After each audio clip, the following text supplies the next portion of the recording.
Next up, Chargers-Broncos. So this is at Denver. Chargers by 6.5, over under 41. So as we said, the Chargers can play their way into the top seed if they win and the Chiefs lose to the Raiders. That seems unlikely. However, you think the Chargers are going to play it out.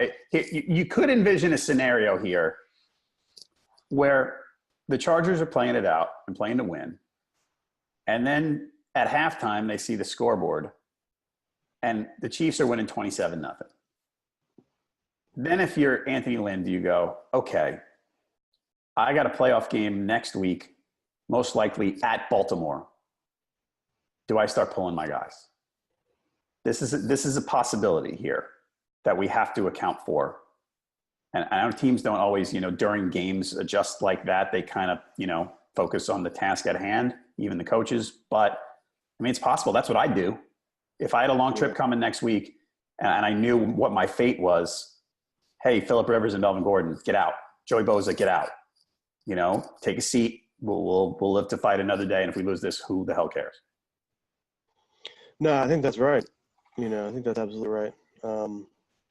The Chargers still have, like you said, they still have a lot to play for. And I think they need to play well this week because last week was such a disaster. It was such a killer last week. I feel like going to the playoffs, they need to be going in on a little bit of an upswing, especially with that team's history and with Phillip Rivers' history in the playoffs. You want to feel good about going to the playoffs, and if you lose this game, even though it's an away game in Denver, can be a pretty tough place to play. That's some bad kind of juju going into the playoffs. I'm looking to see it when the last time the Chargers actually won in Denver. They haven't done it in the last 2 years at least. Right. Looking that up. They lost to the Broncos at home a few weeks back. Right.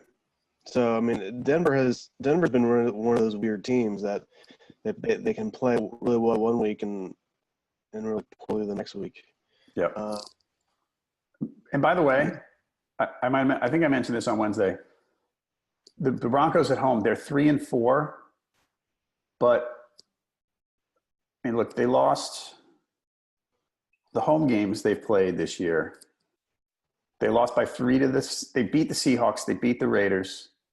They lost to the Chiefs by 4. They lost to the Rams by 3. They lost to the Texans by 2. They beat Pittsburgh. Then they lost to the Browns by 1. So tough schedule. Even the losses, all the losses are close.